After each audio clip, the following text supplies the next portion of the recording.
بسم اللہ الرحمن الرحیم۔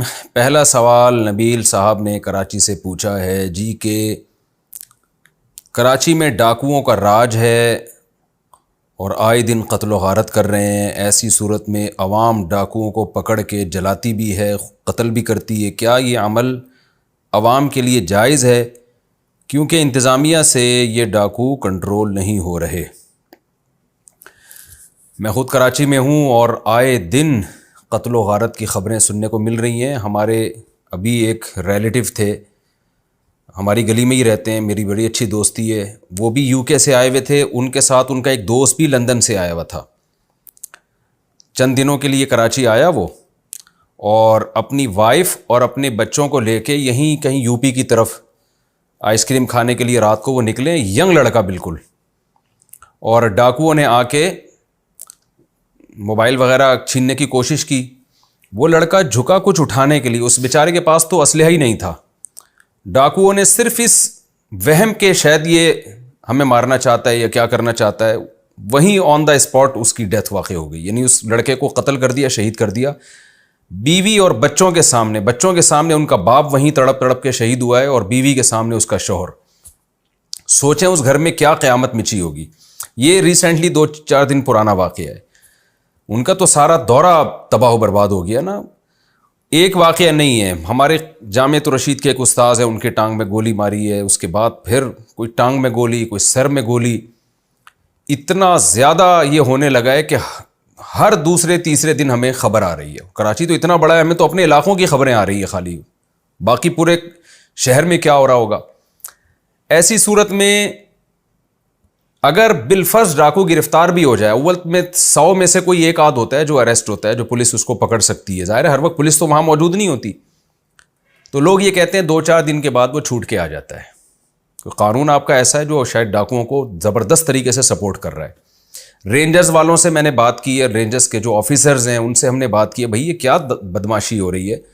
تو رینجرز کے اختیارات محدود ہیں۔ رینجرز اس بات کی، رینجر جو ہے وہ پابند ہیں کہ وہ ڈاکوؤں کو پکڑ کے پولیس کے حوالے کریں، پولیس اس کی پابند ہے کہ ڈاکو کو پکڑ کے کورٹ میں لے کر جائے، اور شاید کورٹ اس کی پابند ہے کہ 2-4 دن بعد ان کو چھوڑ دے۔ لگ ایسا رہا ہے، یعنی ہمیں تو نہیں پتا اصل قانون کیا ہے، وہ تو جج صاحبانی جانتے ہوں گے، لیکن جو پریکٹیکلی ہو رہا ہے وہ یہی ہوتا ہے کہ ڈاکو صاحب کو چھوڑ دیا جاتا ہے، اس کے بعد وہ دبا کے 150 بندوں کا اور قتل کرتے ہیں۔ تو ایسے موقع پہ عوام کیا کرے؟ آپ خود بتائیں نا۔ ہم تو لوگوں کو روکتے ہیں کہ قانون اپنے ہاتھ میں مت لو، ڈاکوؤں کو خود قتل نہ کرو، لیکن عوام کہتی ہے کہ ہم خود قتل نہ کریں تو کیا قانون کے حوالے کر دیں ہم اس کو، تاکہ وہ اس کو دوبارہ سے پھر ڈکیتیاں کرنے کا موقع فراہم کرے۔ وہ یہ قتل و غارت کون روکے گا جو ملک میں ہو رہا ہے؟ تو ہمارے منع کرنے کے باوجود لوگ جلاتے بھی ہیں، اور جلانے میں بھی لوگوں کے پاس یہ عذر ہے۔ ابھی کچھ دن پہلے ایک ویڈیو آئی، اس میں ڈاکو جل رہا ہے آگ میں، بڑا ترس آ رہا تھا کہ یار کم از کم جلاتے تو نہیں نا آپ اس کو، لیکن ڈاکو نے جس بندے کو قتل کیا ہوا تھا نا، اس کی بھی واٹس ایپ پہ ویڈیو گھوم رہی تھی، وہ وہیں تڑپ رہا ہے بیچارہ، اس کے سر میں بھی گولی لگی، اس کے جبڑے میں بھی گولی لگی، اور تڑپ رہا ہے۔ خدا کی قسم اس تڑپتی ہوئی لاش کو دیکھ کر دل میں جو رحم کا ایک جذبہ پیدا ہو رہا تھا نا ڈاکو کے بارے میں کہ اس کو جلایا کیوں، دل چاہ رہا تھا اس کو اور زیادہ جلاؤ۔ تو ہم تو لوگوں کو غیر قانونی کام کی ترغیب نہیں دیتے، ہم تو کہتے ہیں بھائی پولیس ہی کے حوالے کرو، لیکن لوگ بیچارے کیا کریں؟ اب آپ خود سوچیں نا، کیا پولیس کے حوالے کریں اور پولیس پھر کورٹ لے کے جائے، اور کورٹ پھر جو بھی ایک ظاہر ہے جرم ثابت کرنا بھی تو آسان نہیں ہوتا نا، پھر یہ بھی ایک ٹینشن ہے۔ جج کہتا ہے کہ بھائی میں اگر میرے پاس گواہ نہیں ہے، کیونکہ عامی آدمی میں اگر کوئی کورٹ میں گواہی کے لیے پہنچتا ہے، جو لوگ موقع واردات پہ ہوتے ہیں نا، اگر وہ کورٹ میں جا کے گواہی دیتے ہیں تو ڈاکو ان کا نام پتہ محفوظ کر لیتے ہیں۔ یہاں سرینا میں ایک نوجوان کا قتل ہوا، میرا بڑا اچھا دوست تھا، وہ موبائل کی اکثر میں اس سے خرید و فروخت جو بھی میرا رابطہ ہوتا تھا، عام طور پہ جب موبائل لینا ہوتا تھا میں انہی سے لیتا تھا، یہاں سرینا میں تھے وہ۔ اس نے کیا کیا، ڈاکو کو پکڑا، مارا نہیں، قتل نہیں کیا، پولیس کے حوالے کر دیا، قتل نہیں کیا، پولیس کے حوالے کیا ہے۔ 1-1.5 ہفتے بعد ڈاکو چھوٹ کر باہر نکلا اور اس لڑکے کو قتل کر دیا کہ تو نے مجھے پولیس کے حوالے کیوں کیا۔ یعنی ڈاکو کا ایسا راج ہے کہ نہ آپ اس کو تھپڑ مار سکتے ہو، نہ آپ کورٹ میں اس کے خلاف جا کے گواہی دے سکتے ہو، کورٹ میں آپ نے گواہی دی ساری زندگی کی ایک ٹینشن کھڑی ہو جائے گی۔ تو لوگ یہ کہتے ہیں کہ ہمارے پاس ڈاکوؤں کو پکڑ کے جان سے مارنے کے علاوہ کوئی آپشن ہے نہیں. گورنمنٹ نے چھوڑا نہیں, ہمارا قانون خود لوگوں کو مجرم بنا رہا ہے. اور جلانے کا بھی لوگ کہتے ہیں ہمارے پاس اس وقت کچھ بھی نہیں ہے تو جلانے کے علاوہ ہم کیا کریں. ٹھیک ہے, جلانا لوگوں کے دلائل میں دے رہا ہوں, میں یہ نہیں کہہ رہا کہ میں اس کو موٹیویٹ کر رہا ہوں کہ لوگوں کو ایسا کرنا چاہیے, تاکہ میری آواز کسی طرح حکومتی اداروں تک پہنچے کہ آپ خود لوگوں کو قانون ہاتھ میں لینے پر مجبور کر رہے ہیں. لوگ سیلف ڈیفenس کریں گے, لوگ ماریں گے بھی, ہماری باتیں نہیں سنیں گے, لوگ جلائیں گے بھی, جو جس طرح سے لوگوں کو ملے گا اپنا غصہ نکالیں گے. تو لوگ جو کچھ کر رہے ہیں وہ اپنے لحاظ سے کر رہے ہیں, اور وہ لوگ یہ کہتے ہیں کہ ہم اس پہ مجبور ہیں, ہمارے پاس اس کے علاوہ کوئی آپشن نہیں ہے. تو اس لیے گورنمنٹ کو اس پہ ایکشن لینا چاہیے, رینجرز کے اختیارات بڑھانے چاہیے, رینجرز والوں کو چاہیے کہ وہ حکومت سندھ کو چاہیے ان کو اختیارات بھی دیں, اور رینجرز والوں کو چاہیے آن دا اسپاٹ ڈاکوؤں کو قتل کریں. وہ کوئی ان کے لیے رحم کا جذبہ نہیں ہونا چاہیے. خدا کی قسم گھروں میں بہت جنازے اٹھ رہے ہیں, لوگ ٹانگوں سے ہمارے اسٹوڈیو میں ایک لڑکا آیا کرتا تھا جو اکثر میرے بیان کے ایڈیٹنگ وغیرہ اور اس سے ہم مشورے بھی لیا کرتے تھے. کچھ دن پہلے میں اس کے گھر گیا ہوں, وہ بیچارہ لنگڑا ہو چکا ہے, ٹانگ اس کی جو ہے نا وہ گولی لگی ہے اس کے گھٹنے پہ, اتنا بڑا آپریشن ہوا اس کا, جوان آدمی, وہ بیڈ پہ پڑا ہوا ہے. تو لوگ پیسے لے جاتے ہوئے ڈر رہے ہیں, اور جو دوسرے ملکوں سے آتی ہیں, کل ہمارے ایک دوست امریکہ سے آئے تو میں نے ان سے کہا کہ چلیں ذرا کراچی میں, آپ تھوڑا سا, یعنی آپ تو ایک ہوٹل میں بند ہوئے ہیں, تھوڑا سا آپ گھومتے کیوں نہیں, اپنی فیملی کے ساتھ آئے تھے تو گھومے. انہوں نے کہا بھائی میں کراچی میں نہیں, میرے اندر اتنا حوصلہ نہیں ہے کہ کراچی جیسے شہر میں گھوموں. تو کیا یعنی حالات ہوئے ہوئے ہیں. تو ہم نہیں کہتے لوگوں کو کہ وہ ڈاکوؤں کو پکڑ کے قتل کریں یا جلائیں, لیکن لوگ یہ کام کریں گے ہم, اور جس کے ہاں کوئی میت ہوگی نا اس کے دل میں انتقام کا جذبہ ہوگا. تو گورنمنٹ بجائے اس کے کہ لوگوں کو جلانے سے, قتل کرنے سے روکے, پہلے گورنمنٹ اپنا نظام درست کرے, ڈاکوؤں کو عبرتناک سزا ہو, رینجرز کے اختیارات بڑھائے جائیں, پولیس کے اختیارات بڑھائے جائیں, آن دا اسپاٹ ڈاکو کو وہ قتل کریں. الحمدللہ کچھ پولیس والے مارتے بھی ہیں, یہاں مقابلہ ہوا کچھ دن پہلے اور پولیس والوں نے ڈاکوؤں کو قتل کیا. وہ ڈاکو بھاگ رہے تھے, پولیس پہ فائر بھی کر رہے تھے, مار دیا پولیس والوں نے. بڑا مزہ آیا, میرا دل چاہ کہ میں ان پولیس والوں کی دعوت کروں. ایک دفعہ تو میں نے دعوت کی بھی تھی, سوراب گوٹ لے جا کے ان کو کھانا وانا کھلایا خوب دبا کے, ہم نے اپنے خرچے پہ الحمدللہ ان کو, یعنی کوئی ایسا نہیں تھا کہ گورنمنٹ نے ہمیں کوئی پیسے دیے ہوں کہ جی آپ ان کو موٹیویٹ کریں. تو ہم نے کہا حکومت کی طرف سے ان کی حوصلہ افزائی ہو یا نہ ہو, ہم تو کریں نا. تو کوئی بھی پولیس والا ڈاکو کو مارتا ہے, اتنا مزہ آتا ہے, میرا دل چاہتا ہے بس کہ اس پولیس والے کو میں بہت زیادہ اپریشیٹ کروں. تو میں تو لڑکوں سے کہتا ہوں یار کوئی بھی پولیس والا اگر ڈاکو کو قتل کرے نا, اس کا نمبر تلاش کرو, ہم اس کو اپنے طور پر ہم اس کو گفٹ دیں گے, انعام بھی دیں گے, اس کی دعوت بھی کریں گے, اس کو موٹیویٹ بھی کریں گے. گورنمنٹ بھی کرتی ہوگی لیکن ہم تو کریں نا. تو عوام کو بھی چاہیے کہ ایسے پولیس والوں کو اپریشیٹ کیا کریں جو ڈاکوؤں کو ماریں. ایک پولیس والے نے اگر ایک ڈاکو مار دیا نا, اس کا مطلب 100 انسانوں کو قتل ہونے سے اس نے بچا لیا ہے. قرآن کیا کہتا ہے, وَلَكُمْ فِي الْقِصَاصِ حَيَاتٌ يَا أُولِي الْأَلْبَابِ. مجرم آدمی کو قتل کرنے میں اے لوگو تمہاری زندگی ہے, تمہاری حیات ہے. ان ڈاکوؤں, یہ ڈاکو قابل ترس نہیں ہے, خدا کی قسم. ان پہ جو ترس کھا رہا ہے نا, 2 تھپڑ اس کے لگانے چاہیے کم وقت کے, کہ تو ان ظالموں پہ ترس کھا رہا ہے جو جوان عورتوں کو بیوہ کر دیتے ہیں اور چھوٹے چھوٹے بچوں کو یتیم کر دیتے ہیں. تو اس لیے عوام جو ہے نا, یہ کام جو ڈاکوؤں کو جلانے والا, پیٹرول چھلک کے آگ لگانے والا, قتل کرنے والا عوام کام جو کر رہی ہے, ہم بالکل اس کو اپریشیٹ نہیں کرتے, غیر قانونی کام ہے. لیکن اس غیر قانونی کام سے گورنمنٹ اگر لوگوں کو روکنا چاہتی ہے تو پہلے اپنے قانون کو ٹھیک کرے وہ, اس کے بعد لوگ رکیں گے. ورنہ آپ کی باتوں سے, تقریروں سے لوگ رکتے نہیں ہیں, وہ مجبور ہیں. لوگ اپنے آپ کو مجبور سمجھتے ہیں, مجبور ہیں یا نہیں ہے یہ تو میں نہیں ذمہ داری لیتا, لیکن لوگ اپنے آپ کو مجبور سمجھتے ہیں. اچھا بھائی, راستے یا گھر کے درختوں سے پھل توڑ کر کھانا. ادھر راستے میں یا کسی کے گھر میں بہت پھل اور پھلدار درخت ہوتے ہیں. اچھا, ڈاکوؤں کے بارے میں ایک بات یہ بھی ذہن میں رکھیں, بعض دفعہ کوئی بے گناہ آدمی کو بھی لوگ پکڑ کے مار دیتے ہیں. مثال کے طور پر آپ کی کسی سے دشمنی ہے, آپ نے اس کو پکڑا اور مشہور کر دیا ڈاکو ڈاکو ڈاکو ڈاکو, یہ ڈکیتی کر رہا تھا. تو ہمارے یہاں یہ بھی لوگوں میں سینس نہیں ہے کہ وہ تحقیق کر لیں واقعی کر بھی رہا تھا کہ نہیں کر رہا تھا. ایسا بھی ایک واقعہ ہو چکا ہے, 2 آدمیوں کا ایسے ہی پھڈا ہو رہا ہے, ایک نے مشہور کر دیا یہ ڈاکو ہے, لوگوں نے پکڑ کے اس کو مار دیا, وہ ڈاکو نہیں تھا. تو ایسا نہ ہو کہ کوئی بھی کسی کو مار رہا ہو تو آپ بھی جا کے غریبی میں شریک ہو جائیں. ہم ایک بچپن میں پنجاب میں ہم نے دیکھا کہ ایک بندے کو درخت سے باندھا ہوا ہے اور کسی نے یہ کہہ دیا کہ یہ چور ہے, چور پکڑا ہے. تو سرگودا کا واقعہ یہ. تو جتنے بھی لوگ وہاں سے گزر رہے تھے نا, ہر شخص تبرکن 2 تھپڑ لگا کے جا رہا تھا. اچھا میں چھوٹا بچہ تھا, میں نے کہا یار یہ پہلے تحقیق تو کرو کہ یہ جو ہے چور ہے بھی کہ نہیں ہے. وہ کسی نے باندھ دیا, اب پتہ نہیں, ہو سکتا ہے وہ چور ہو, لیکن یہ بھی تو پاسبل ہے کہ چور نہ ہو. لیکن جو بھی گزر رہا ہے نا, جاتے جاتے لوگوں نے کیا کیا کہ تبرکن کہ یار چلو 2 تھپڑ ہماری طرف سے بھی, تھڑاک تھڑاک. جس کو بھی کہیں دنیا میں کسی, یعنی کوئی بہت سے لوگ ایسے ہوتے ہیں نا جنہوں نے کبھی بھی کسی پہ ہاتھ نہیں اٹھایا ہوتا, تو وہ کہتے ہیں چلو یار ہم بھی آج ہاتھ اٹھانے کا مزہ لے لیں. تو وہ ایسا نہ ہو کہ آپ کسی بے گناہ کو کوٹنا پیٹنا شروع کر دیں. دوسرا, یہاں ایک واقعہ ہوا, ایک چور پکڑا گیا اسی محلے میں, لوگوں نے اس کو اتنا پکڑ کے مارا ہے کہ وہ مرنے لگا تھا.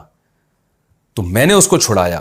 ڈاکو الگ چیز ہے, چور الگ چیز ہے. ڈاکو وہ ہوتا ہے جو اسلحہ لے کے آتا ہے, چور اسلحہ کے ساتھ تھوڑی آتا ہے. چور کو تو پولیس چترول لگائے, مارے پیٹے, لیکن قتل نہیں کرے. تو بعض دفعہ چور ایک سادہ سا چور ہوتا ہے, اس کو ٹھیک ہے پولیس کے حوالے کریں یا لوگ اپنے طور پر جو بھی اس کو سزا دینی ہوتی ہے, جو کہ غیر قانونی, ہم اس کو اپریشیٹ نہیں کرتے, لیکن لوگ کر رہے ہوتے ہیں, میں نے بتایا. لیکن اس میں قتل وتل تو کسی صورت میں نہیں بنتا چور کا. ہاں تو جو ڈاکو ہے نا, ڈاکو, اس کی سزا اسلام میں قتل ہے. حکومت پر لازم ہے کہ ڈاکو کو قتل کرے. اور اسلام نے کیا, قرآن نے واضح سزا بیان کی ہے, تقطع ایدیہم وارجلہم من خلاف, کہ اس کے ہاتھ اور پاؤں کاٹ کے اس کو چوک پہ لٹکایا جائے. یہ حکومت پر لازم ہے کہ یہ حکومت یہ سزا دے ڈاکو کو. اتنی بڑی سزا ہے, اور کیسے دندناتے پھر رہے ہیں ڈاکو. اور پھر یہ بھی ہے کہ جب سے سیلاب زدہ علاقوں سے بہت سے لوگ کراچی میں آئے ہیں نا, تو بیچارے بہت سارے تو مجبور ہیں, لیکن بہت سارے کرمنل ایکٹیویٹیز میں ان علاقوں میں پہلے سے مشہور تھے, اندرون سندھ یا پنجاب کی طرف. تو وہ جو چور اچکے قسم کے لوگ تھے وہ بھی کراچی میں آ گئے ہیں. بہت سارے تو مستحقین ہیں, وہ تو ہمارے بھائی ہیں, ہمیں ان کی مدد کرنی چاہیے, ان کو گلے لگانا چاہیے. لیکن ایک ڈاکوؤں کی بھی ایک پوری کھیپ جو ہے نا وہ کراچی آ گئی ہے. اس کے بعد سے یہ جو ڈکیتی کے واقعات ہیں یہ بہت زیادہ بڑھ گئے ہیں. تو خدا را حکومت ایکشن لے اور اس کو کنٹرول کرنے کی کوشش کرے, ورنہ لوگوں کا قتل بہت ہو رہا ہے اور بہت زیادہ کراچی کے حالات خراب ہو گئے ہیں. راستے یا گھر کے درختوں سے پھل توڑ کر کھانا. ادھر راستے میں یا کسی کے گھر میں بہت پھلدار درخت ہوتے ہیں, لیکن یہ لوگ ان پھلوں کو استعمال نہیں کرتے اور اکثر پھل ضائع ہو جاتے ہیں. کیا ہم ان کو استعمال کر سکتے ہیں؟ محمد عمران اٹلی سے. دیکھیں اٹلی کے قانون تو آپ جانتے ہوں گے, میں تو کراچی کے بارے میں بتا دوں. یہاں اگر باہر درخت لگا ہوا ہو, پھل لگے ہوئے ہوں, لوگ کھاتے ہیں, تو عام طور پر لوگوں کو اس پہ, جو درخت کا مالک ہے اس کو اعتراض نہیں ہوتا. اگر اعتراض ہے تو نہ کریں. یہاں ایک درخت لگا ہوا ہے سہاجنا کی جو ہے نا, اس کے پتے میں اپنی بکریوں کو کھلایا کرتا تھا. تو وہ جو جن کا درخت ہے انہوں نے تھوڑا سا ٹیڑھی آنکھوں سے دیکھنا شروع کر دیا, تو ہم نے کھلانا چھوڑ دیا. ظاہر انہوں نے درخت لگایا تھا کسی وجہ سے, ہم اپنی بکریوں کو کھلا رہے تھے. تو جو درخت کا مالک ہے اگر اس کی اجازت نہیں ہے تو نہیں کھلا سکتے. تو اٹلی میں آپ توڑ کے دیکھیں, کوئی منع کرے تو نہیں توڑیں, اگر منع نہیں کرتے لوگ, جن کا درخت ہے ان کی طرف سے اجازت ہے تو کھا لیں آپ. ہاں یہ اگر درخت کے مالک کی طرف سے اجازت نہیں ہے پھر آپ نہیں کھا سکتے. پھر یہ دلیل کہ ضائع ہو رہا ہے اس سے بہتر ہے میں ہی کھا لوں, یہ دلیل ٹھیک نہیں ہے. کیونکہ جس کی ملکیت میں کوئی چیز ہوتی ہے اس کی پرمیشن کے بغیر آپ وہ چیز استعمال نہیں کر سکتے, اگرچہ وہ ضائع ہی ہو رہی ہو. آپ کو اجازت نہیں ہے, وہ ضائع ہو رہی ہے, اس کو گناہ ملے گا. لیکن کسی کی پرمیشن کے بغیر, اس کی دل کی رضا کے بغیر آپ اس کی ملکیت کا استعمال نہیں کر سکتے. عام طور پر ایسے درختوں میں اجازت ہوتی ہے جو باہر لگے ہوئے ہوتے ہیں گلی میں اور پھلوں سے بھرے ہوئے ہوتے ہیں, عام طور پر مالک کی طرف سے اجازت ہوتی ہے. خاص طور پہ مالک توڑ بھی نہیں رہا تو یہ اس کی بظاہر اجازت ہی لگتی ہے کہ وہ اس نے سب کے لیے اس کو عام کیا ہوا ہے. دعائے قنوت کا کچھ حصہ بھول جائے تو کیا حکم ہے؟ دعائے قنوت کا کچھ حصہ رہ جائے تو کیا سجدہ سہو کرنا ہوگا؟ کامران اکرم. نہیں جی, دعائے قنوت وتر کی جو آخری رکعت ہے نا اس میں دعا پڑھنا لازم ہے. دعائے قنوت پڑھنا سنت مؤکدہ ہے. سنت مؤکدہ کے چھوٹنے سے سجدہ سہو لازم نہیں ہوتا. تو اگر آپ نے وتر کی تیسری رکعت میں سرے سے کوئی دعا ہی نہیں پڑھی پھر تو سجدہ سہو لازم ہوگا.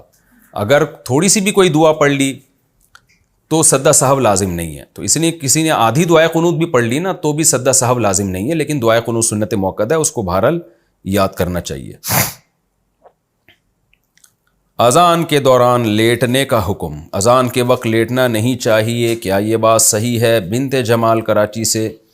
نہیں جی صحیح نہیں ہے، اذان کے وقت آپ لیٹ بھی سکتے ہیں، ہاں کوئی اذان کے احترام میں بیٹھ جائے تو زیادہ اچھی بات ہے۔ وَمَن يُعَظِّمْ شَعَائِرَ اللَّهِ فَإِنَّهَا مِن تَقْوَى الْقُلُوبِ، اللہ کہتے ہیں جو شاعر اللہ کی تعظیم کرتا ہے تو یہ دل کے تقوی کی علامت ہے، تو جتنی چاہے تعظیم کریں آپ۔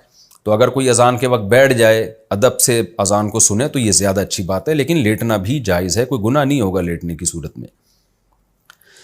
امام نے قراءت شروع کر دی تو ثنا پڑھنے کا حکم، جب امام نے قراءت شروع کر دی تو کیا اس کے پیچھے ثنا پڑھی جائے گی؟ ایاز الرحمن، نہیں جناب، امام صاحب اگر جہری نماز میں انہوں نے اونچی آواز سے تلاوت شروع کر دی تو پھر آپ کے لیے ثنا پڑھنا جائز نہیں ہے۔ ہاں سری نمازوں میں پہلی رکعت میں آپ شامل ہوئے تو پھر آپ ثنا پڑھ سکتے ہیں، جو سری کا مطلب وہ نمازیں جن میں خاموشی سے تلاوت کی جاتی ہے۔ شتر مرغ حلال جانور ہے کیا؟ شتر مرغ کا گوشت حلال ہے؟ ڈاکٹر مزمل نواز۔ ڈاکٹر صاحب شتر مرغ کا تذکرہ کر کے آپ نے زخموں پہ نمک چھڑک دیا ہے، کیونکہ میں 4 شتر مرغ کے بچے لایا تھا جن میں 3 مر گئے، 1 زندہ بچا ہے، اور آج وہ بھی لنگڑا رہا ہے۔ تو آپ سے خصوصی دعاؤں کی اپیل ہے کہ اللہ میرے شتر مرغ کی حفاظت کرے، تو اور اس کو اللہ لمبی زندگی دے، کیونکہ شتر مرغ کی زندگی بڑی لمبی ہوتی ہے اور حلال جانور ہے۔ میں تو پالتا ہی حلال جانور ہوں، حرام ہونے کی کوئی دلیل نہیں ہے، کیونکہ یہ بھی پرندوں میں شامل ہے، دانہ چگتے ہیں۔ ہر وہ جانور جو پنجوں سے شکار کر کے نہیں کھاتا وہ شریعت میں حلال ہے، یعنی پرندوں میں جیسے مرغی ہے چونچ سے کھاتی ہے، اور چڑیا اور یہ سب چیزیں جو چونچ سے، شتر مرغ بھی اپنے چونچ سے کھاتا ہے، وہ درندوں میں اس کا شمار نہیں ہوتا، اس لیے شتر مرغ بھی حلال ہے۔ اور آپ تو ڈاکٹر ہیں، ہم سے زیادہ جانتے ہیں، فل آف پروٹین ہے۔ اور شتر مرغ کی فارمنگ کے لیے ہماری پچھلی گورنمنٹ نے تاجروں کو بہت سہولتیں دی تھیں اور تاجروں کا بیڑا غرق کر دیا تھا الحمدللہ، کیونکہ پچھلی گورنمنٹ نے جب تاجروں کو بہت ساری سہولتیں دیں کہ بھئی تم شتر مرغ کی فارمنگ کرو، انہوں نے اس حکومت کی سہولتوں سے فائدہ اٹھا کے فارمنگ شروع کر کے کروڑوں روپے انویسٹ کر دیے، کیونکہ ان دنوں میں ہمارے پاس بھی تاجر آئے تھے مسئلہ پوچھنے کے لیے، اور جو ہے وہ ویسے ہی خوشی میں بتا رہے تھے کہ ہم بھی یہ کر رہے ہیں۔ انہوں نے شروع کیا ماشاءاللہ۔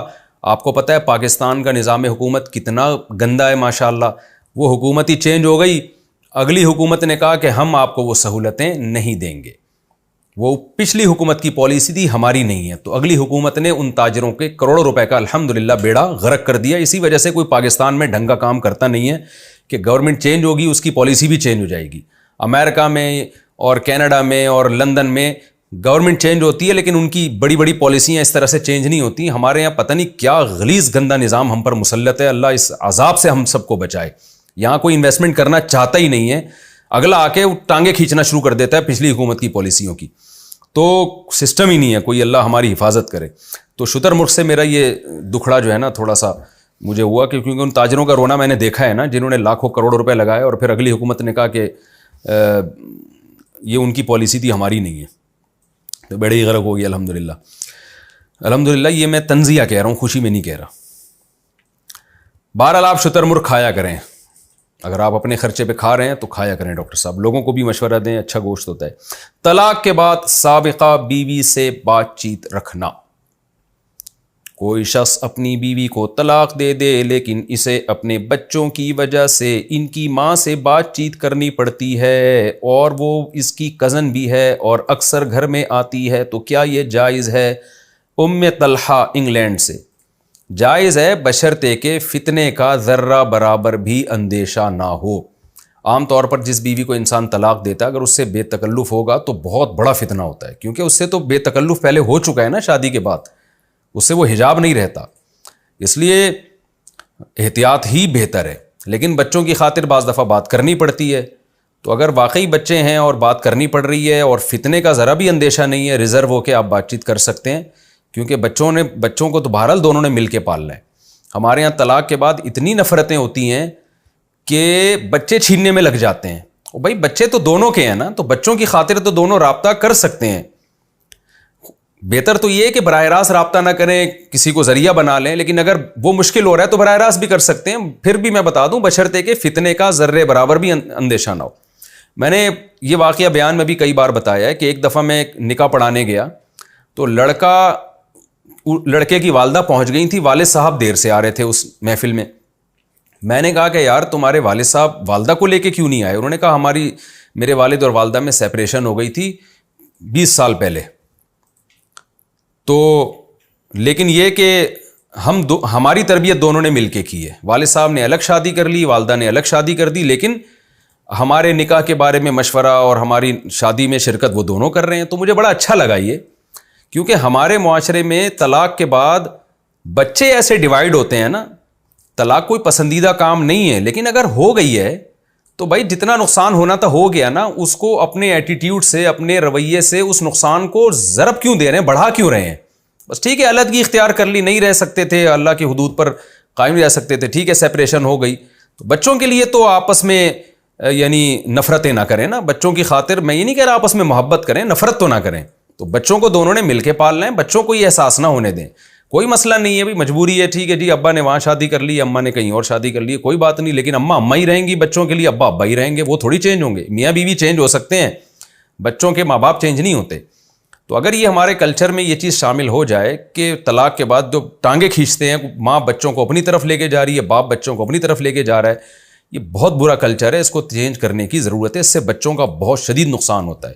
اور ماں جب بچوں کو اپنی طرف لے کے چلی جاتی ہے تو باپ کے خلاف ورغلاتی رہتی ہے, باپ لے کے جاتا ہے اپنی طرف تو ماں کے خلاف ورغلاتا رہتا ہے. اگرچہ اس کے کیسز کم ہوتے ہیں, لیکن بہرحال اس کا نقصان بہت زیادہ ہوتا ہے. تو اس لیے اگر کوئی مجبوری ہے تو میاں بیوی رابطہ کر سکتے ہیں, لیکن ذرہ برابر بھی میں نے بار بار بتایا فتنے کا اندیشہ نہ ہو. اگر مرد کے دل میں دوبارہ گناہ کا خطرہ پیدا ہو رہا ہے, یا 3 طلاقوں کے بعد کہیں اہل حدیث سے فتویٰ لانے کا کوئی جو ہے نا تھوڑا سا وہ پیدا ہو رہا ہے, تو پھر یہ جائز نہیں ہے, کیونکہ 3 طلاقیں اگر ہو چکی ہیں تو آپس میں بالکل یہ حرام ہو چکے ہیں, کسی کے فتوے سے یہ جائز نہیں ہو جائیں گے. اور فتنے کا اندیشہ ہو, خلاصہ یہ نکلا تو پھر بات چیت نہ کریں, کسی کو واسطہ بنائیں. اور فتنے کا ذرہ برابر بھی اندیشہ نہیں ہے تو پھر ریزرو ہو کے بقدر ضرورت بات کی جا سکتی ہے. لیکن میں ویسے مشورے کے طور پہ کہہ رہا ہوں, کسی کو بیچ میں ذریعہ بنا لیں تو وہ زیادہ اچھا ہے, تاکہ بدگمانی بھی نہ ہو لوگوں کو. گھر میں ناخن گرنے سے کیا بے برکتی ہوتی ہے؟ میں نے سنا ہے کہ اگر ناخن کاٹتے ہوئے کچھ ناخن گھر میں گر جائیں تو ان سے برکت ختم ہو جاتی ہے. کیا یہ بات درست ہے؟ بنت جمال کراچی سے. نہیں جی, اس بات کی کوئی حقیقت نہیں ہے. ناخن گر جائیں تو اٹھا لیں, ان کو پھینک دیں. زیر ناف بالوں کا مستقل صفایا کرنا, کیا ایسا طریقہ اختیار کرنا جائز ہے کہ زیر ناف بالوں کو ہمیشہ کے لیے جڑ سے ختم کر دیا جائے؟ سلیمان صاحب پشاور سے. جی جائز ہے. عامل کے پاس جانا اور صحیح عامل کی پہچان. مجبوری کی صورت میں جب جادو یا اثرات کا غالب گمان ہو تو کسی عامل کے پاس جانا شرعاً کیسا ہے؟ نیز صحیح عامل کو کیسے پہچانیں؟ اس کی ظاہری خصوصیات کیا ہونی چاہیے؟ کیونکہ ہم اس کے باطن کو نہیں جانتے. حمید اللہ کابل سے. دیکھیں, صحیح عامل کی نشانی یہ ہے کہ وہ عامل ہی نہ ہو. یہ بہترین نشانی ہے کہ وہ یہ روحانی علاج کا ڈھونگ نہ رچایا ہوا اس نے. تو جو عامل نہیں ہے اس کے پاس علاج کے لیے جا سکتے ہیں. جیسے آپ کی مسجد کے امام ہیں یا کوئی بھی اللہ والے بزرگ ہیں, کسی سے بھی دم کروا لیں, ان کو بتا دیں بھائی اس پہ جادو ہے اور یہ اس کی علامتیں ہیں. علامات سے بھی پتہ چلتا ہے کہ جادو ہے بھی کہ نہیں ہے. بعض دفعہ نفسیاتی بیماری 99% نفسیاتی بیماریاں ہوتی ہیں جس کو عاملوں نے بے وقوف بنا کے جادو کہا ہوا ہوتا ہے اور جن سے تعبیر کیا ہوا ہوتا ہے. تو 99% بلکہ 99.9% نفسیاتی بیماری ہوتی ہے جس کا ڈاکٹر کے پاس علاج ہوتا ہے, جس کا روحانی علاج نہیں ہوتا.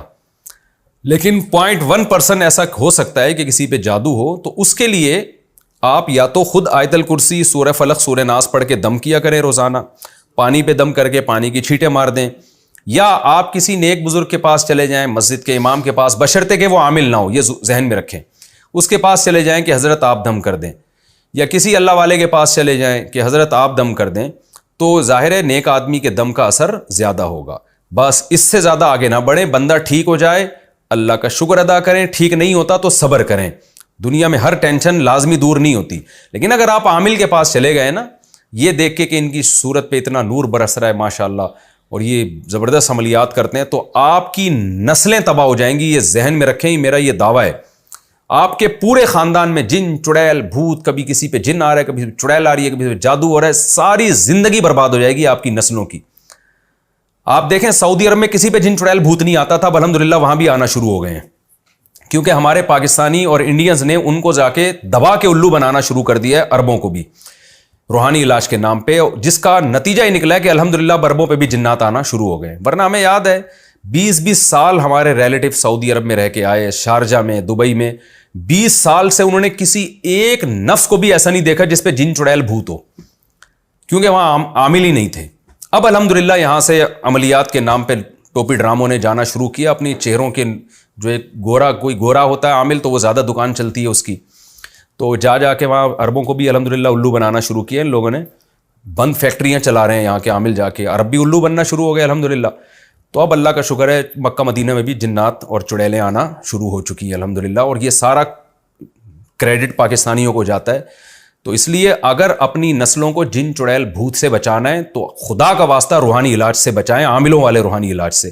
باقی رقیہ جو ہے، جو نبی صلی اللہ علیہ وسلم سے ثابت ہے، سورہ فلق، سورہ ناس ہے، آیت الکرسی، وہ پڑھ کے دم کیا کریں. اور میں تو بار بار چیلنج کرتا ہوں، یار یہ عامل ہمارا تو کچھ بگاڑ کے دکھائیں نا، کوئی ایک جن چڑیل بھوت بھیجیں ہمارے اوپر. ہم تو نہ حصار کرتے ہیں نہ کچھ بھی، اللہ پہ اعتماد کرتے ہیں، توکل کرتے ہیں. بسم اللہ الذی لا یضر مع اسمہ شیء فی الارض ولا فی السماء وہو السمیع العلیم. یہ دعا الحمدللہ میں صبح و شام پڑھتا ہوں، اللہ کا فضل ہے. تو اللہ پہ ہماری کوئی اوقات نہیں ہے، لیکن اللہ نے بچایا ہوا ہے. اگر ہم ہی روحانی ٹوپی ڈراموں کے پاس جانا شروع ہو جائیں تو یہ تو بیڑا غرق کر دیں. تو اس لیے صحیح عامل کی پہچان یہ ہے کہ وہ عامل ہی نہ ہو. بیوی سے مہر لے کر کاروبار میں لگانا، زبردست، سبحان اللہ. کیا شوہر اپنی بیوی کا مہر ادا کرنے کے بعد بیوی کی رضامندی سے اس کا مہر اپنے کاروبار میں ڈال سکتا ہے؟ اور اس پر جو زکوٰۃ ہوگی کیا وہ بھی شوہر ہی کو ادا کرنا پڑے گی؟ خورشید احمد ڈار، کشمیر سے. بیوی سے جب آپ نے پیسے لیے، اصولی طور پر تو جائز عمل ہے بھائی، کسی سے بھی کاروبار کے لیے پیسے لیے جا سکتے ہیں، تو بیوی سے بھی لیے جا سکتے ہیں. اس میں پرسنٹیج طے کر لیں، بیگم تمہارے اس پیسے پہ جتنا پروفٹ ہوگا اتنے پرسنٹ تمہارا، اتنے پرسنٹ میرا، جائز عمل ہے. جب زکوٰۃ کا ٹائم آئے گا تو جتنے جو اثاثے ہیں اس وقت، جو جتنا آپ کا بزنس چل رہا ہے، جو چیزیں آپ نے بیچنے کے لیے خریدی ہیں، اس میں بیوی کی پرسنٹیج جتنی ہے اس کا 2.5% بیوی پر زکوٰۃ واجب ہوگی، آپ پر نہیں ہوگی، کیونکہ انویسٹمنٹ اس کی ہے. تو باقی یہ کام میں بیویوں سے کہتا ہوں، لوگوں کی بیویوں سے، کہ اپنے میاں کو پیسے دینے سے پہلے 100 دفعہ سوچا کرو. کیونکہ میرے پاس جتنے کیس آئے ہیں، یہ جو خورشید احمد ڈار جو کشمیر سے جنہوں نے پوچھا ہے، ان کے علاوہ کی بات کر رہا ہوں میں، یا جو شوہر اس وقت میرا مسائل کا سیشن سن رہے ہیں، ان شوہروں کے علاوہ کی بات کر رہا ہوں، کہ رپورٹ یہ ہے کہ جب میاں بیوی سے پیسے لے کے کاروبار میں انویسٹمنٹ کرتا ہے تو بیوی کو ایک دھیلا بھی نہیں دیتا. وہ جو رپورٹ آئی ہے نا ہمارے سامنے اب تک کے جو تجربے ہیں، تو سوائے خورشید احمد ڈار کے اور جو لوگ میرے مسائل کا پروگرام سن رہے ہیں، تو عورتوں سے میں کہتا ہوں کہ میاں کو پیسے دینے سے پہلے 100 دفعہ سوچا کرو، کیونکہ گھر کی مرغی دال برابر. میاں کو پتہ ہے یہ بیوی میرا کیا بگاڑ لے گی. پیسہ ایسی چیز ہے جب تک آپ کے پاس نہیں ہو، آپ بڑے سرخاب کے پر دکھاتے ہیں اور بڑے سنہری باغ دکھاتے ہیں. آپ جیسے ہی آپ کے پاس آیا، کسی کا باپ 1 روپیہ کما کے دکھا دے، میرا نام بدل دو، الا ماشاء اللہ، سوائے جو میرا بیان سن رہے ہیں. تو یہ تجربہ ہے کہ نہیں دیتا بھائی آج کل کوئی کما کے، 2-4 دفعہ ہو سکتا ہے دے دے، پھر نہیں دیتا. تو اس لیے خواتین کو بہرحال چاہیے کہ میاں جب پیسے مانگ رہا ہو تو 100 دفعہ سوچیں، یہ دیکھیں میاں مالی معاملات میں درست ہے یا نہیں ہے. یا تو فی سبیل اللہ میاں کی مدد سے دیں، میاں کی مدد کی نیت سے پیسہ دے دیں اس کو. ظاہر ہے میاں ہے، جتنا اس کے ساتھ تعاون کریں گی ثواب ملے گا. لیکن اگر اس نیت سے دیا نا کہ یہ کما کے دے گا، تو آج کل کما کے بیوی کو شاید ہی مشکل سے کوئی دے، کیونکہ جو اپنے کنٹرول میں ہوتی ہے وہ کہاں بیچاری تھانے جائے گی کہ میرے میاں سے پیسے نکلوا کے دو. تو آج کل بہت مشکل ہے. تو اس لیے میں عورتوں کو مشورہ دیتا ہوں، یہ بہت سوچ سمجھ کے کیا کریں. خورشید احمد ڈار جیسے اگر میاں ہیں تو پھر تو ٹھیک ہے، خیال ہے کہ ٹھیک ہے، باقی اللہ ہی بہتر جانتا ہے. نارملی یہ کام آج کل کسی کو پیسہ پکڑانا، جو ہمارے پاس رپورٹیں وہ ٹھیک نہیں ہے، پیسے واپس ملتے نہیں ہیں. سالوں پہلے چوری کی ہو تو کیا زیادہ رقم لوٹائیں گے؟ میں نے 15 سال پہلے ایک آدمی سے 100 روپے چوری کیے تھے اور ایک آدمی کا ناریل چوری کیا تھا. اللہ بچائے. اب آج کے حالات میں اس کی کتنی قیمت دینی ہوگی؟ نور محمد، سعودی عرب سے. دیکھیں ناریل کی تو آج کے لحاظ سے قیمت دے دیں آپ، لیکن جو 100 روپے آپ نے چرائے تھے وہ 100 ہی دینے پڑیں گے، اس سے زیادہ نہیں. ہاں آپ اللہ کو راضی کرنے کے لیے زیادہ دے دیں کہ یار اس زمانے کے 100 روپے آج تو 5 روپے کے برابر ہوں گے، تو 1000 روپے دے دیں تو زیادہ اچھی بات ہے۔ بہرحال میں مبارکباد دیتا ہوں کہ چلو دیر آئے درست آئے، آپ کو چوری کا احساس ہو گیا، توبہ کی توفیق اللہ نے دے دی، یہ بڑی بات ہے۔ اللہ تعالیٰ آپ کو اس توبہ پہ قائم رہنے کی توفیق عطا فرمائے۔ اور یہ یاد رکھیں اگر آپ توبہ نہیں کرتے نا تو آج ناریل چوری، یعنی کل آپ نے ناریل چوری کیا ہے تو کل جو ہے پھر آپ ڈکیت بنتے بہت بڑے۔ تو جو توبہ نہیں کرتا نا تو وہ پھر جرم میں بڑھتا چلا جاتا ہے۔ تو آپ پاکستان کے کوئی سیاستدان بن جاتے پھر، اگر یہ جتنے ہمارے جو کرپٹ سیاستدان ہیں، جو کرپٹ نہیں ہے ان کی بات نہیں کر رہا، جو کرپٹ سیاستدان ہیں نا، یہ سارے پہلے ناریل ہی چوری کیا کرتے تھے، انہوں نے توبہ نہیں کی تو پھر ملک کے صدر بن گئے، کوئی وزیر اعظم بن گیا اور پوری اسٹیل ملیں اور پتہ نہیں کیا کیا کھا گیا اور کھائے چلے جا رہا ہے۔ تو یہ سب ناریل سے ہی شروع ہوتے ہیں۔ لیکن آپ خوش قسمت ہیں کہ اللہ نے آپ کو توبہ کی توفیق دے دی۔ انشاءاللہ اب آپ اسٹیل مل نہیں چرائیں گے اگر آپ وزیر اعظم بن گئے۔ اچھا جی،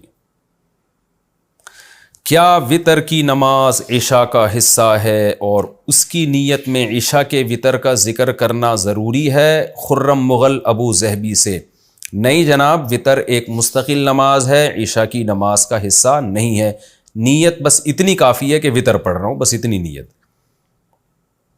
میری ناک میں زخم ہو گیا ہے، کیا میں صرف ماتھا زمین پر رکھ کر نماز پڑھ سکتا ہوں؟ مشتاق احمد مکہ مکرمہ سے۔ جی، ناک ٹکانا اگر ممکن نہیں رہا ہے تو مجبوری میں صرف ماتھا زمین پہ رکھیں گے تو نماز انشاءاللہ ہو جائے گی۔ میں نے عمرہ کیا تھا، جب عمرہ ختم ہوا تو 15-20 منٹ، یہ کسی خاتون نے پوچھا ہے، تو 15-20 منٹ بعد ماہواری محسوس ہوئی۔ اب پتہ نہیں کہ عمرہ کرنے کے دوران شروع ہوئی تھی یا عمرہ پورا کرنے کے بعد۔ اس صورت میں مجھے کیا کرنا چاہیے؟ ام ایمان سعودی عرب سے۔ دیکھیں، فقہ کا قاعدہ ہے جو فقہاء نے قرآن و حدیث سے نکالا ہے کہ الحادث یضاف الی اقرب الاوقات۔ جب آپ کو پتہ ہی نہیں ہے کہ مینسز شروع کب ہوئے تو قریب ترین وقت کی طرف لوٹایا جائے گا۔ تو چونکہ عمرہ کرنے کے 15 منٹ کے بعد آپ نے دیکھا کہ مینسز آ رہے ہیں تو یوں ہی سمجھا جائے گا کہ یہ عمرہ کرنے کے بعد شروع ہوئے ہیں، جب تک کہ اس کی 100% یقینی دلیل نہ ہو کہ یہ عمرے سے پہلے شروع ہو چکے تھے۔ تو اس لیے آپ کا عمرہ الحمدللہ کمپلیٹ ہو گیا۔ اور ویسے بھی مینسز کی حالت میں صرف طواف کرنا ناجائز ہے، سعی پھر بھی جائز ہے۔ تو ظاہر ہے سعی میں بھی کچھ وقت لگا ہوگا، تو اگر سعی کے دوران بھی مینسز آ گئے تھے تو بھی عمرہ ہو گیا آپ کا۔ ہاں، اگر طواف کے دوران مینسز آئے تھے تو پھر وہ طواف واجب الاعادہ ہے۔ لیکن چونکہ آپ کو یقین نہیں ہے کہ طواف کے دوران یا طواف سے پہلے مینسز آئے تھے تو یہی سمجھا جائے گا کہ یہ طواف کے بعد مینسز شروع ہوئے ہیں، اس لیے آپ کا عمرہ صحیح ہو گیا اور آپ اس میں تردد نہ کریں۔ میں نے اپنی گاڑی ڈرائیور کو اس شرط پر دی تھی کہ وہ مجھے ہر ماہ 14,000 روپے دے گا، باقی جو بچ گئے وہ اس کے ہوں گے، کیا اس طرح معاملہ جائز ہے؟ محمد نصیر۔ جی جائز ہے۔ یہ یوں سمجھا جائے گا کہ آپ نے اپنے ملازم کو 14,000 کرائے پر گاڑی دے دی ہے۔ جیسے لوگ رینٹ پہ کار دیتے ہیں نا کسی کو، بھئی یہ کار ہے، اس کا اتنا کرایہ ہے، تو آپ نے ملازم کو کرائے پر گاڑی دے دی۔ لیکن اب اس میں یہ ہے کہ اگر وہ گاڑی چلائے یا نہ چلائے، اس کو پروفٹ زیادہ ہو کم ہو، اس کو بہرحال 14,000 آپ کو دینے پڑیں گے۔ یہ خوب سمجھ لیں، کیونکہ رینٹ پہ جو چیز ہے اس کا پھر اس کے پروفٹ سے تعلق نہیں ہے جو وہ کما رہا ہے۔ ہاں، آپ معاف کر دیں، یعنی اس پر لازم تو ہو جائیں گے، لیکن آپ نہ لیں، اس کو معاف کر دیں تو اچھی بات ہے، لیکن شرعاً اس پر لازم ہے۔ کیا کمپنی کے وائی فائی کا پاس ورڈ آس پاس کی دکان والوں کو دے سکتا ہوں جبکہ ایسا کرنے سے کمپنی پر کوئی اضافی خرچ نہیں آتا؟ کلیم احمد صدیقی ابو ظہبی سے۔ جناب، کمپنی پر کوئی اضافی خرچ تو نہیں آتا، لیکن جب بہت سارے لوگ کمپنی کا نیٹ استعمال کریں گے تو اسپیڈ تو بہرحال سلو ہو جائے گی نا، آہستہ ہو جائے گی، یہ بھی تو کمپنی کا نقصان ہو رہا ہے۔ اس لیے کمپنی سے آپ پہلے پرمیشن لے لیں اس کی۔ تو اگر وہ صراحتاً پرمیشن دے دیں یا دلالتاً کا مطلب یہ ہے کہ آپ کمپنی کو بتا دیں کہ بھئی لوگ ایسا کر رہے ہیں، کمپنی اس پہ خاموشی اختیار کرتی ہے کہ کر رہے ہیں، تو اس کا مطلب وہ راضی ہے اس پر، پھر آپ بھی دے دیں۔ لیکن اگر کمپنی اس پہ ایکشن لیتی ہے بھئی یہ کیوں ہو رہا ہے، تو پھر آپ کے لیے یہ جائز نہیں ہے۔ کیا عقیقہ کرنے کے بعد نام تبدیل کرنے سے دوبارہ عقیقہ کرنا ہوگا؟ فرزانہ خاتون انڈیا سے۔ نہیں جی، نام تبدیل کرنے سے دوبارہ عقیقہ کرنا لازم نہیں ہوتا۔ اگر کوئی وظیفہ کر رہے ہیں اور اس میں قرآن پاک کی کوئی آیت پڑھ رہے ہوں تو کیا پیریڈز میں وہ سورت پڑھی جا سکتی ہے؟ سلمہ بی بی، دیکھیں قرآن کی وہ آیت جن کا تعلق دعا سے یا رقیہ سے ہے، رقیہ کا مطلب ہوتا ہے دم کرنا، جیسے سورہ فلق، سورہ ناس جو ہے یہ قرآن کی آیتیں بھی ہیں، لیکن یہ بطور دم درود کے بھی استعمال ہوتی ہیں، رات کو سونے سے پہلے دم کیا جاتا ہے۔ اسی طرح آیت الکرسی ہے، اسی طرح یہ جو ہے سورہ بقرہ کی آخری آیتیں ہیں، تو یہ بطور رقیہ کے یعنی دم کے طور پہ بھی پڑھی جاتی ہیں۔ تو اگر کوئی اس میں یہ نیت کر لے عورت کہ میں قرآن نہیں پڑھ رہی بلکہ میں دم کی نیت سے یہ پڑھ رہی ہوں دعا کے طور پہ، تو پھر اس کے لیے مینسز میں بھی ان کی تلاوت جائز ہو جائے گی، کیونکہ وہ بطور قرآن کے نہیں پڑھ رہی۔ اسی طرح قرآن میں جو دعائیں ہیں جن میں دعا کا مضمون ہے، ربنا آتنا فی الدنیا حسنہ، یہ والی دعا ہے، اور بہت ساری دعائیں ہیں، تو کوئی دعا کے نیت سے اگر کوئی خاتون ان دعاؤں کو پڑھتی ہے تو حیض کی حالت میں بھی جائز ہے، لیکن وہ نیت کرے کہ میں تلاوت نہیں کر رہی بلکہ میں بطور دعا کے پڑھ رہی ہوں یا بطور دم کے پڑھ رہی ہوں، تو پھر جائز ہے۔ اسی طرح کوئی وظیفہ بھی ہے جس کا کوئی خاص مقصد کے لیے پڑھا جا رہا ہے، تو وہ وظیفہ بھی اگر جو ہے وہ تلاوت کی نیت سے نہ ہو اور صرف اس کے مخصوص الفاظ ہوں، انہیں کو بار بار ریپیٹ کیا جا رہا ہے بطور رقیہ کے، تو وہ بھی حالت جنابت میں بھی اور حالت حیض میں بھی پڑھنا جائز ہے، لیکن اس میں پھر تلاوت کی نیت نہ کرے وہ۔ تعویذ کی شرعی حیثیت کیا ہے؟ حدیث کے حوالے سے بیان فرما دیں۔ محمد ادریس، دیکھیں دو قسم کی حدیثیں اس وقت مستحضر ہیں۔ نبی صلی اللہ علیہ وسلم نے فرمایا کہ الرقا والتمائم من الشرک او کما قال صلی اللہ علیہ وسلم، رقیہ اور تمائم جو ہے نا، جو تمیمہ لٹکے ہوئے تعویذ کو کہتے ہیں، یہ شرک میں سے ہے، او کما قال صلی اللہ علیہ وسلم۔ لیکن جمہور علماء اس کے قائل ہیں کہ اس سے شرکیہ تعویذ مراد ہے، کیونکہ رقیہ بھی شرکیہ رقیہ جو دم جسے کہتے ہیں وہ ناجائز ہے، تو تعویذ بھی وہ تعویذ جس میں غیر اللہ سے مدد مانگی گئی ہو وہ ناجائز ہے، شرک ہے۔ تو ویسے تعویذ کا استعمال فی نفسی ہی جائز ہے، اس شرط کے ساتھ کہ اس کا مضمون شرکیہ نہ ہو، یعنی غیر اللہ سے مدد نہ مانگی گئی ہو۔ نمبر دو، اس میں جو آیت لکھی ہو یا کوئی بھی عبارت لکھی ہو اس کا مفہوم واضح ہو، ایسے جو یوں کیڑے مکوڑے بنا دیتے ہیں، تو یہ تعویذ کا استعمال اگرچہ شرک نہیں ہے لیکن ہے بہرحال حرام، یہ ناجائز ہے۔ تو مضمون اس کا واضح ہونا چاہیے، چاہے حروف ابجد میں واضح ہو، جن کو حروف ابجد والی زبان آتی ہے ان کو پتہ ہو کہ کیا لکھا ہوا ہے، یا واضح طور پر کوئی آیت لکھی ہو، دعا لکھی ہو جس کا مفہوم واضح ہو، یعنی پتہ چل رہا ہو کہ اس میں کوئی شرکیہ بات نہیں ہے۔ تو یہ تو ہو گیا مسئلہ تعویذ کا کہ فی نفسی جائز ہے، لیکن شریعت میں ترغیبی عمل نہیں ہے۔ یہ نبی صلی اللہ علیہ وسلم کی صحیح حدیث ہے، آپ نے فرمایا میری امت کے 70,000 لوگ ایسے جنت میں داخل ہوں گے جو بغیر حساب کتاب کے، اور انہیں آپ نے ان کا بھی تذکرہ کیا جو تعویذ کا استعمال نہیں کرتے ہوں گے۔ علامہ نووی رحمہ اللہ نے لکھا ہے کہ اس سے وہ تعویذ مراد ہے جو جائز تعویذ ہے، یعنی اس میں شریعت نے ترغیب دی ہے کہ جائز تعویذ بھی استعمال نہ کرو۔ اس لیے کوئی بھی کام جب کیا جائے نا تو سب سے بہتر ہے دعا کرنا اللہ سے ہاتھ اٹھا کے، یہ سنت عمل ہے، انبیاء کی سنت ہے۔ حضرت یونس علیہ السلام نے مچھلی کے پیٹ میں لا الہ الا انت سبحانک انی کنت من الظالمین کا وظیفہ تھوڑی پڑھا تھا، انہوں نے تو اللہ سے دعا مانگی تھی۔ سب سے افضل عمل ہے کہ دعا کی جائے اور اس بیماری کو دور کرنے کے اسباب یعنی علاج اختیار کیا جائے، اس کے بعد دوسرے درجے میں ہے تعویذ۔ لیکن لوگ تعویذ کو ترجیح دیتے ہیں، دعا کو پیچھے لے جاتے ہیں۔ تو جن کا اللہ پہ اعتماد اور توکل ہے وہ دعاؤں کو فوکس کرتے ہیں، وہ تعویذ گنڈوں کو فوکس نہیں کرتے۔